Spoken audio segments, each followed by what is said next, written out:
Hey guys, welcome back to another video. Israel and Hamas just agreed on a ceasefire and a prisoner swap taking effect from tomorrow at 11 a.m. This has multiple implications and meanings, and I'm going to go through some of these details and meanings with you in this video. Basically, what I want to start off with is that the fact that Israel just agreed probably to one of the most humiliating agreements in its history. Obviously, this agreement is great news for the people of Gaza. That's number one. They're finally going to get some rest from the bombardments. They're probably going to be able to get some actual rest, and the massacres are going to temporarily stop.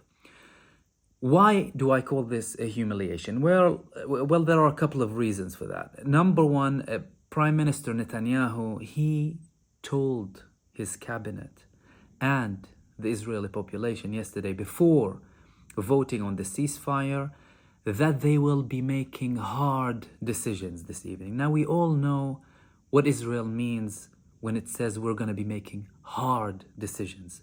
When they had a hard day, that means that basically they lost several dozens of soldiers during the war. When they're going to be making hard decisions, it's basically an admission of defeat. And I'll tell you why. Nahum Berna, who's a renowned Israeli journalist, wrote an article in Yediot Ahronot saying, the title of his article was, "This is not a deal but blackmail. But there is no choice." So who's doing the blackmail? Hamas, of course. Yahya Sinwar, the Hamas leader in the Gaza Strip. Why is it blackmail and why is it humiliation? Well, we need to go back a few weeks when the war started and listen to the tone of Benjamin Netanyahu. He used to say that they're going to demolish the Hamas, they will not be negotiating with them, that they will not be agreeing on a prisoner exchange unless they demolish the Hamas, and that they wanted to rescue the prisoners through a military operation. They even had American elite forces with them, and several American military personnel have confirmed, including Douglas McGregor, for anyone who was wondering, that they were basically demolished as soon as they tried to go in and understand where the tunnels are. They did not defeat the Hamas. Not only did they not defeat them, they're still firing rockets. Today they fired rockets at Tel Aviv. They couldn't affect any of the attacks against them, whether inside of Israel or against their tanks in Gaza. They have done a very insignificant invasion of Gaza through multiple of areas around the edge in the north side of Gaza. But they weren't settled, obviously, because they were constantly attacked by the Palestinian fighters. All of that, and they also, when they failed with all of these things, and when it came to the negotiation of the prisoner swap, they didn't want to stop the bombardment during the prisoner swap. Also, they failed with that. They said we're not gonna allow any aid in. That didn't work, and they put aid in, including fuel. When they failed with that, they said we're gonna try and split Gaza from the north to the south. They didn't want any aid going to the north of Gaza, only to the south of Gaza. Hamas rejected this. They told them, if we're going to do a ceasefire and we're going to have a prisoner exchange, that basically the aid will need to go into all parts of Gaza and not just one part. So they basically bowed down to every single condition that Hamas wanted, and that's a massive humiliation for them, militarily and politically as well. Now, what does this all mean? Well, they knew very well that they could do this prisoner swap without all of the bombardment in Gaza. They could have done a prisoner swap from day one. They could have avoided bloodshed. They could have avoided the genocide. And they could have avoided their own prisoners losing their lives, and their soldiers and their citizens inside of Israel. But they did not, because they reacted out of emotion and they simply wanted to punish the whole population. In fact, what they've done is they just panicked. They wanted to punish the Palestinian population and implement a plan that they already had to completely ethnically cleanse Gaza and reinstate the settlements in Gaza that were evacuated, including some others. Obviously, they faced fierce resistance from Egypt, even from some of their allies, albeit in the beginning, America tried to push for this, including some European countries. However, when they saw that Egypt was rejecting this, they completely backed off and started to implement other plans that they had. So, this also means all of what Israel was saying previously was all lies. It was selling lies to the public. It was selling lies to the world.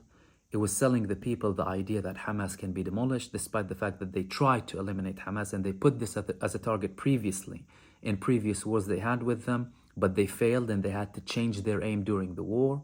So we're witnessing the same thing happening now. They're not demolishing them. They're giving them legitimacy. They are actually implementing all of Hamas's conditions when it comes to this ceasefire.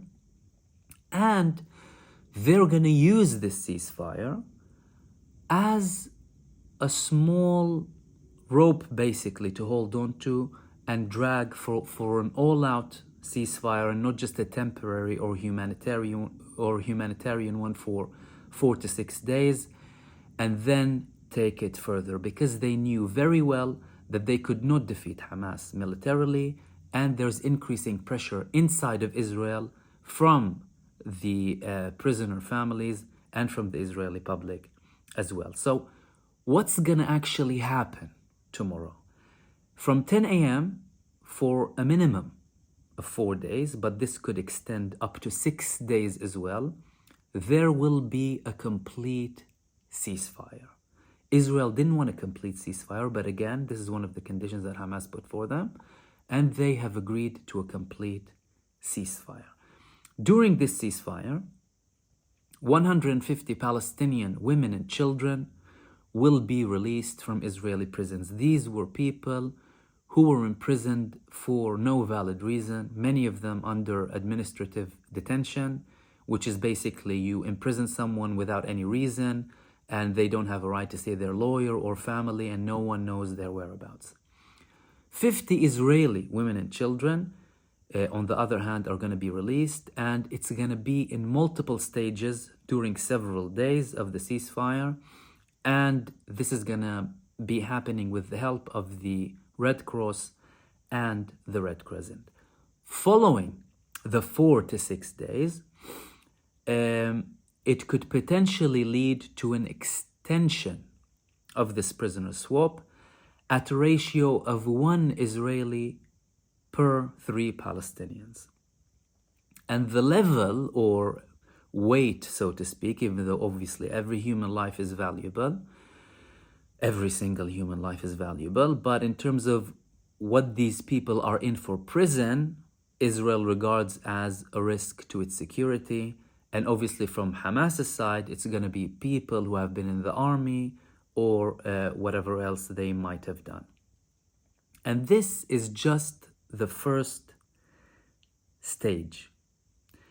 The heaviest prisoners are going to be kept for a later stage.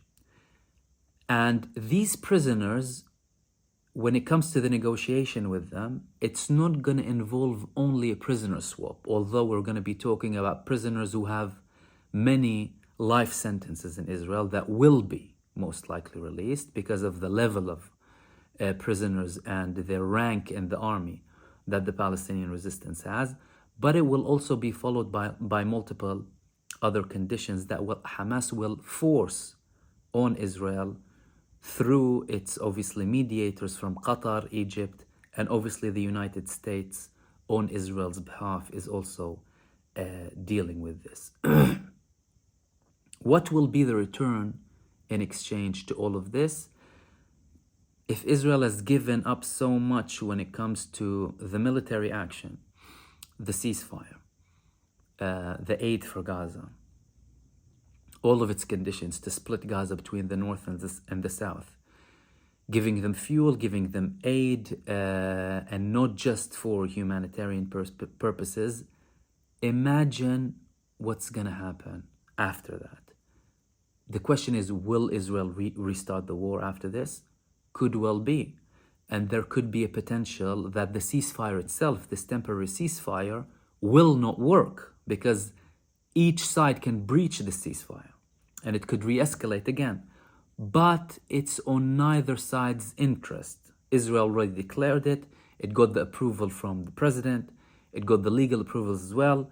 So they're most likely going to say, even though their tone is really high in Israel, that we're going to continue the war and we're going to do this and that to pacify and kind of make it a little bit lighter for the right wing and the extremists who want an all-out ethnic cleansing like Israel really hoped for. But they will basically take this as, like I said, a rope basically they can hold on to bit by bit and gradually reach a larger agreement. Because we're talking about 50 Israelis so far. You have 200 left. These 200 mean more in terms of like the army, the information, the level that the Palestinians would want in exchange, etc.